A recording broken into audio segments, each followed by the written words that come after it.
खेळ नशिबाचा भाग 11. सायली म्हणाली, मी तयारीला लागते. सायली जागेवरून उठत म्हणाली होती. युगवीर म्हणाला, काय तयारी करणार आहेस तू आता? त्यालाही जाणून घ्यायचे होतं. आता ती एवढं मोठं पाऊल उचलणार आहे तर त्याची सुरुवात कशी करेल ही, म्हणून बघूयात. सायली म्हणाली, ऑफिससाठी फॉर्मल कपडे आणि सँडल काढून ठेवते ना. ती म्हणाली आणि त्याने गरगर डोळे फिरवले. युगवीर म्हणाला, एवढं मोठं काम हातात असून तू कपडे आणि सँडल घेऊन बसलेली आहेस का? तू किंचित रागाने म्हणाला होता. सायली म्हणाली, मग आता काय करू मी? सगळे नंबर येतपर्यंत काही करू शकत नाही ना. ती चेहरा पाहून म्हणाली होती. युगवीर म्हणाला, काय काही करू शकत नाहीस तू? तुझं बिझनेस शिफ्ट करायचं आहे तर त्यासाठी आधी ऑफिस रेडी असलं पाहिजे ना, तरच शिफ्ट करता येईल ना तुला. आणि ऑफिस तेव्हाच रेडी होईल जेव्हा तू तुला हवं तसं इंटेरियर करून घेशील. इंटेरियर कसं हवं आहे या सगळ्यांचा कॅटलॉग बघून व्यवस्थित विचार कर. त्याने तिला कपड्यांपेक्षा जास्त महत्त्वाचं काम कोणतं आहे तो ते सांगत होता. सायली म्हणाली, हो हे तर मी विसरलेच होते. सॉरी. कॅटलॉग कुठे आहेत, मला भेटेल का? तिने खूपच अवघड प्रश्न त्याला विचारलेला होता. युगवीर म्हणाला, त्या ड्रॉवरमध्ये असेल, बघ ना जाऊन. त्याने एका टेबलच्या ड्रॉवरकडे इशारा करत सांगितलं होतं. ती लगेच जाऊन घेऊन सुद्धा आली होती आणि थोडा वेळ बघून झाल्यावर तिने 2-3 सिलेक्ट करून त्याला दाखवले सुद्धा होते. त्याने संदीपकडून मदत घ्यायला सांगितलेली होती, पण ती तर त्यालाच दाखवत होती. युगवीर म्हणाला, हे छान आहे. संदीपला कळालेलंच होतं.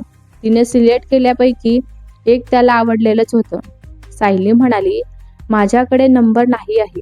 युगवीर म्हणाला, हे घे, फोन कर. त्याने स्वतःचा मोबाईल तिच्या पुढे करून सांगितलं होतं. मग तिने संदीपला कॉल करून सगळं व्यवस्थित सांगितलेलं होतं. सायली म्हणाली, मला उद्या सगळं रेडी हवं आहे. व युगवीरच्या स्टाईलमध्ये बोलून तिने फोन कट केला होता आणि युगवीर भुयावर करून तिला बघत होता. थँक्यू सो मच, ती मनापासून त्याला म्हणाली होती. पण त्याने तिला काहीही न बोलता मोबाईल घेऊन परत कोणाला तरी फोन लावला होता. युगवीर म्हणाला, संदीप, इंटेरियरचं काम झाल्यानंतर पूर्ण ऑफिसमध्ये प्रत्येक कोपऱ्यामध्ये सुद्धा कॅमेरे आणि माईक बसून घे आणि सगळे व्हिडिओ मला माझ्या मोबाईलवर लाईव्ह दिसले पाहिजे. हे लक्षात ठेवायचं आणि ते सगळं करून ठेव. त्याने तिच्याकडे बघतच संदीपशी बोलून फोन कट केला होता आणि ती आश्चर्यकारक नजरेने त्याच्याकडे बघत होती. युगवीर म्हणाला, तुला मोबाईल दिला आणि ऑफिसमध्ये यायची परवानगी दिली म्हणून माझ्या डोक्यावर बसायचा तू प्रयत्न सुद्धा करायचा नाहीस. नाहीतर लक्षात ठेवायचं, 24 तास माझं लक्ष असणार आहे तुझ्यावर.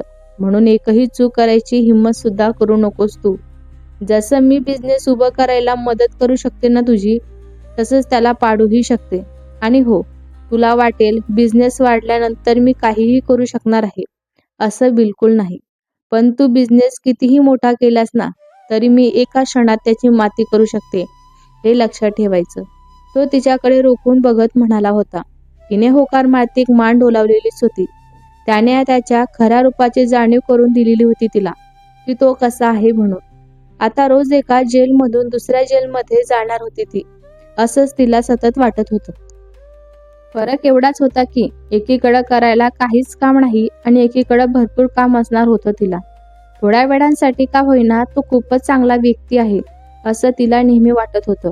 पण त्याने दाखवलं तो काय आहे ते म्हणून. त्याचा मोबाईल वाजला आणि त्याने नाव बघून लगेच फोन सुद्धा उचलला होता. दर्शन म्हणाला, बॉस, जिथे आता जास्त स्टॉप नाही आहे. जो स्टॉप मॅडमच्या वडिलांनी बिझनेस सुरू करताना केला होता तेवढा आता नाही आहे. बाकीचे बिझनेस लॉसमध्ये आहे म्हणून काम सोडून गेलेले आहेत. 13 लोकच होते तेथे आणि त्यांचे नंबर मी तुम्हाला पाठवलेले आहे.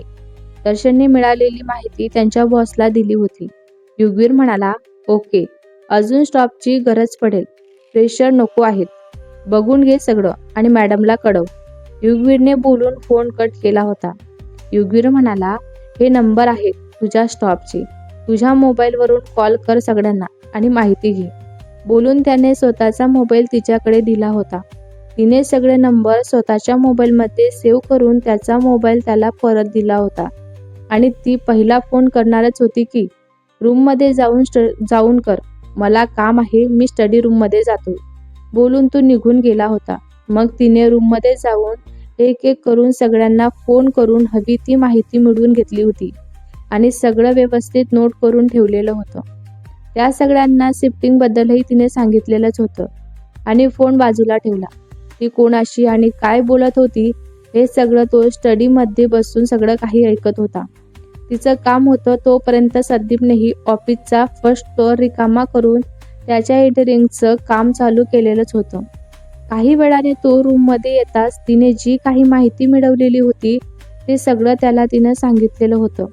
त्याला आधीपासूनच सगळं काही माहिती होतं, पण तिला काय समजलेलं आहे तो बघतच होता की तिला कितपर्यंत माहिती आहे. बऱ्यापैकी तिला सुद्धा समजलेलंच होतं म्हणा, पण खूप काही शिकायचं बाकी होतं, जे तो हळूहळू शिकणारच होता. पूर्ण दिवस तिचं हे सगळं काही चालू होतं. तोही तिला काही बोलला नाही, फक्त लक्ष ठेवून होता तिच्या प्रत्येक हालचालींवर. डायनिंग टेबलवर युगवीर म्हणाला होता, आज खूप काम केलेलं आहेस, तर लवकर झोप. सकाळी लवकर उठून ऑफिसमध्ये पण जायचं आहे ना तुला, त्यामुळे लवकर झोप आणि लवकर उठ. तो जेवताना मध्येच म्हणाला होता. सायली म्हणाली, ऑफिसचं काम चालू आहे ना, मग मी काय करणार तिथे जाऊन? ती बेफिकरपणे होऊन म्हणाली होती. युगवीर म्हणाला, तुला सगळं हातात पाहिजे ना, तो चिडून म्हणाला होता. पण तिला समजलंच नाही नक्की त्याला काय बोलायचं आहे ते म्हणून. इंटरिनचं काम होतं तोपर्यंत तुला करण्यासाठी खूप कामं आहेत, तू जाऊन करू शकतेस. आता तुला स्टॉपची सुद्धा गरज पडणारच आहे, म्हणून उद्या काही जणांना इंटरव्ह्यूसाठी बोलावलेलं आहे. त्यांचा इंटरव्ह्यू तू घेऊ शकतेस ना, आणि घ्यायचा. ती शांत होती म्हणून तो समजावण्याच्या स्वरात तिला म्हणाला होता. सायली म्हणाली, तुम्ही वेडेपिडे झालात की काय?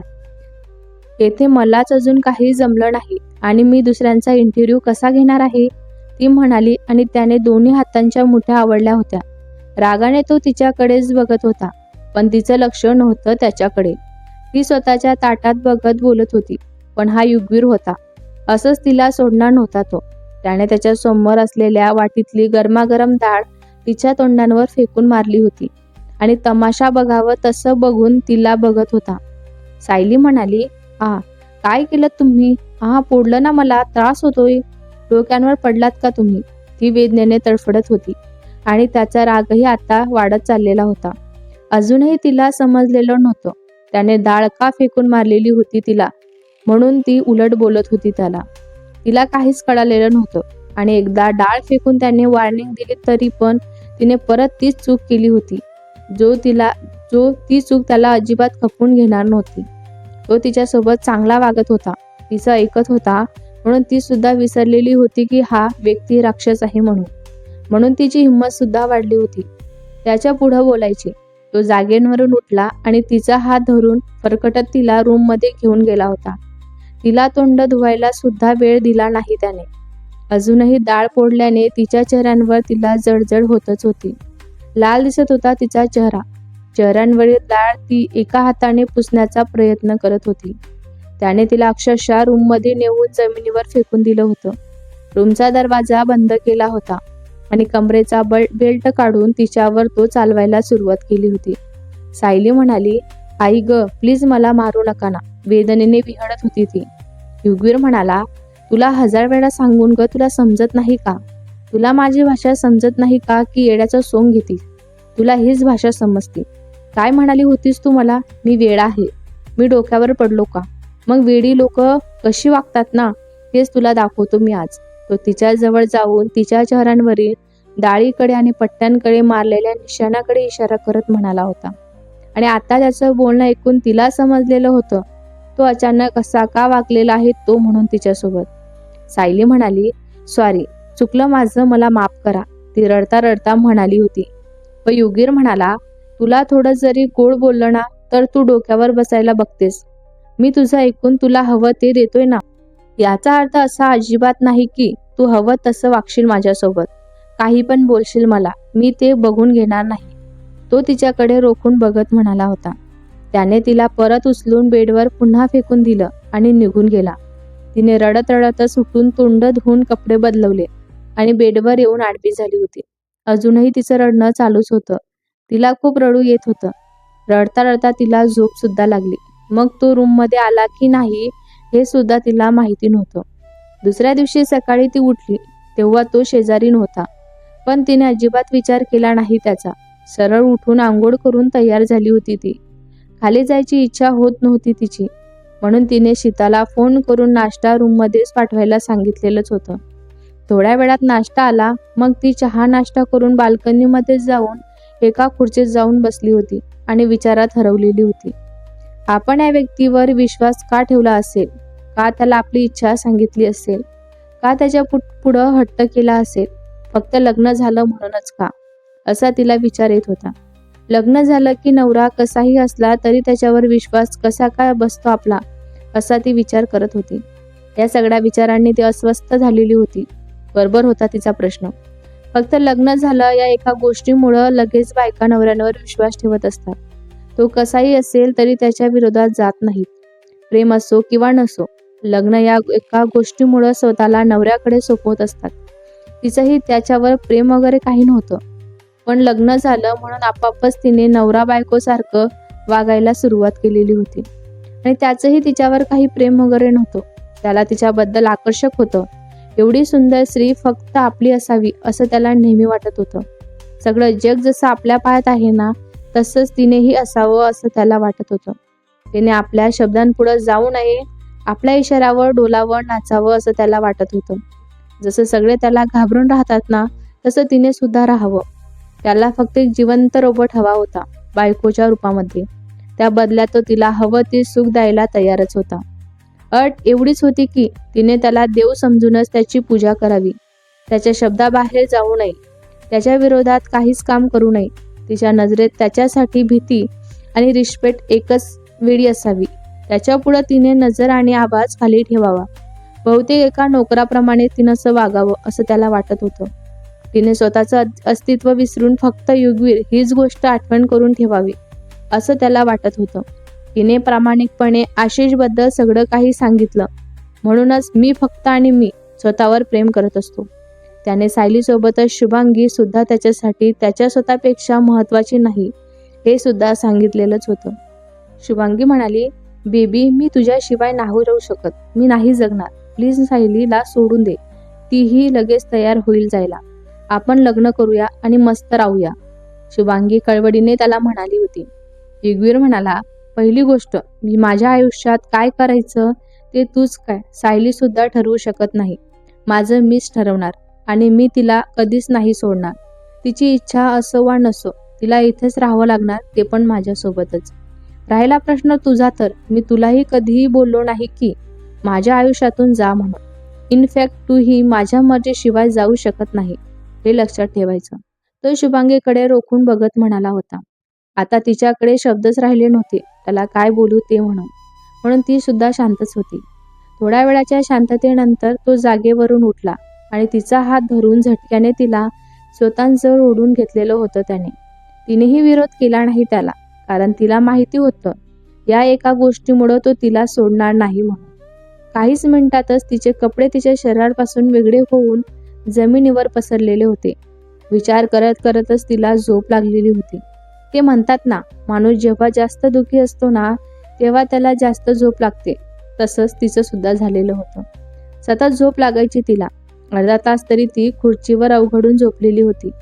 अचानक शरीर आखडल्यामुळं सारखं जाणवत होतं तिला. तिला जाग आली. ती उठून रूममध्ये जाऊन बेडवर व्यवस्थित झोपली होती, पण तिच्या झोपेचाही त्याला त्रास होतच होता. वाटत होतं त्याचा फोन आला म्हणून तिने उठून फोन रिसीव्ह केला होता. युगवीर म्हणाला, तुला ऑफिसला जायचं आहे की नाही? मग अजून तयार का झालेली नाहीस तू? नुसतं झोपून राहायचं होतं का तुला? तर हे बिझनेस करायचं आहे म्हणून ड्रामा का केलास ग तू? तो चिडून तिला म्हणाला होता आणि तिने रूमभर गरगर डोळे फिरवून कॅमेरा आहे का हे पाहिलेलं होतं, पण तिला कुठं काही दिसलंच नाही. तिने त्याला काही विचारलं नाही याबद्दल सायली म्हणाली होती, मला वाटलं तुम्ही रात्री जे काही झालं त्यानंतर तुम्ही मला जाऊ देणार नाही म्हणून मी. ती बोलता बोलता थांबली होती. युगवीर म्हणाला, ओ म्हणजे तुझ्या प्रत्येक कृतींवर मी सगळे प्लॅन चेंज करायचे आहेत का, असं तुला वाटतं का ग?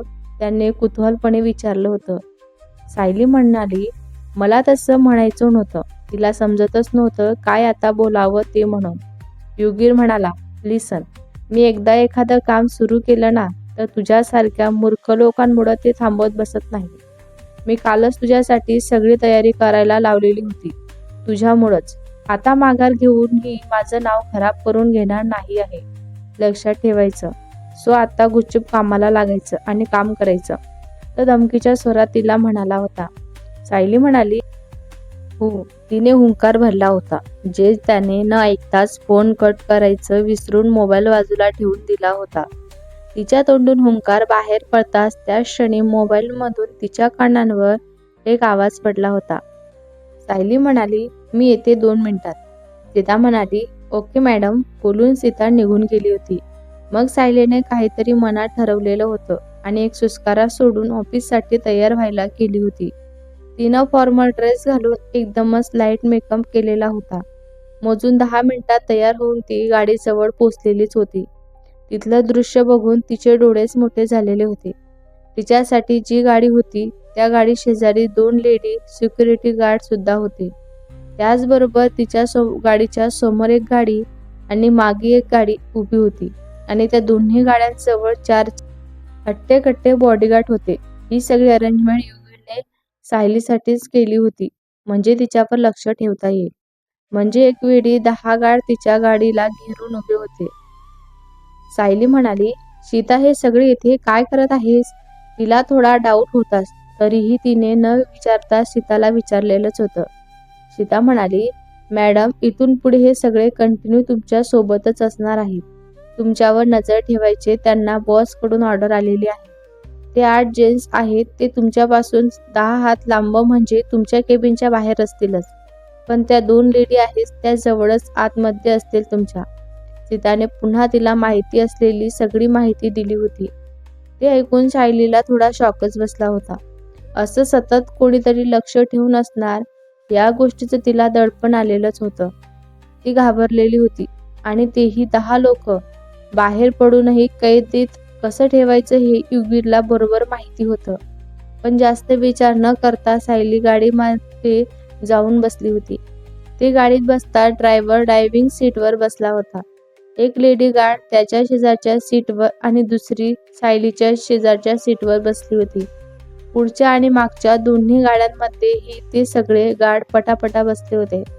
गाडी स्टार्ट होणार होतीच की तेवढ्यातच युगवीर तेथे प्रगट झाला होता. त्याने हातानेच इशारा केला. बरोबर सायलीच्या शेजारची गार्ड गाडीतून खाली उतरली. मग तो तिच्या शेजारी येऊन बसला होता. गाडीत बसताच त्याने पार्टिशन चालू केलं होतं. त्याचं तोंड बघताच तिला फोनवरचे आवाज आठवले होते.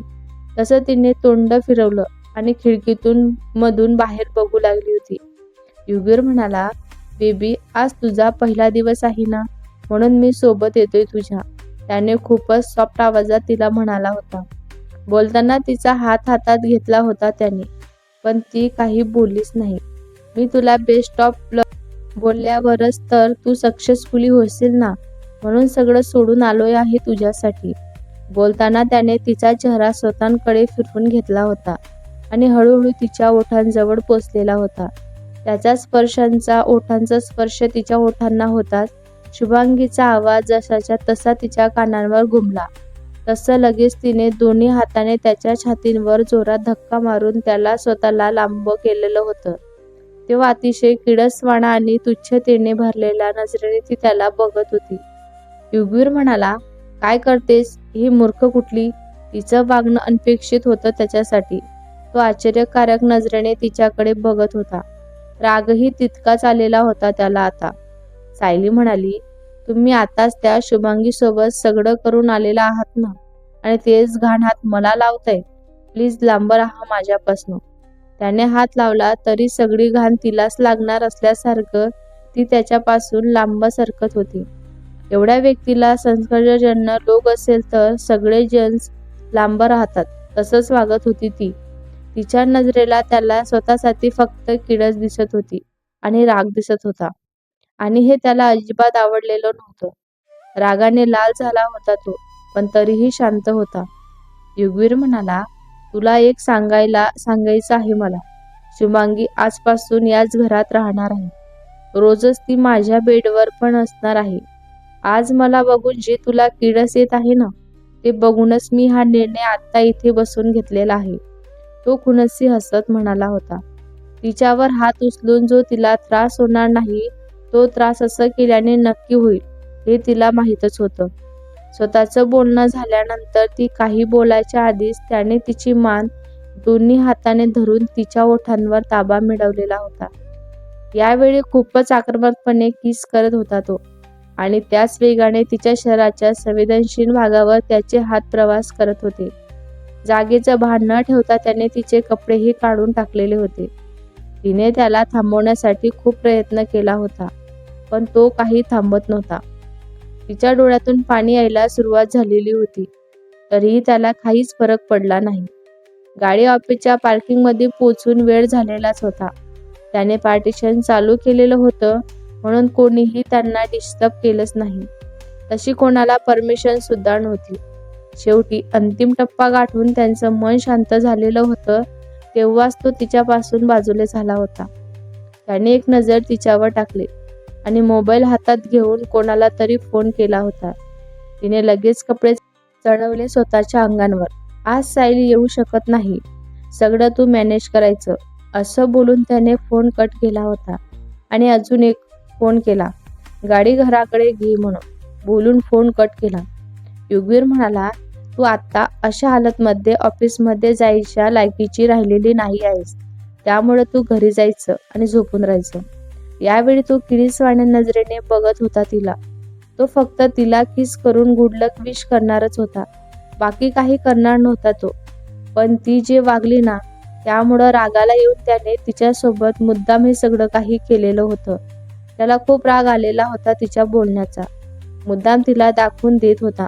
शुभांगीला याच हाताने स्पर्श करून तुलाही त्याच हाताने स्पर्श करतोय, असं तिला जाणीव करून द्यायची होती. मला हवं ते मी करणारच आहे, तुला जे करायचं तू ते करून घे, असं कृतीतून दाखवत होता तो तिला. बाय द वे, शुभांगीचा परफ्यूम छान आहे ना, अजूनही माझ्या शरीरावरून तो सुगंध गेला नाही आहे. तुला कसा वाटला ग तो परफ्यूम? छान आहे ना, तो मुद्दाम तिला चिडवत म्हणाला होता. भेटूया पुढच्या भागात. हा भाग तुम्हाला कसा वाटला कमेंट करून नक्की सांगा. व्हिडिओ आवडला असल्यास लाईक करा, शेअर करा. नवीन असाल तर चॅनलला सबस्क्राईब करा. धन्यवाद.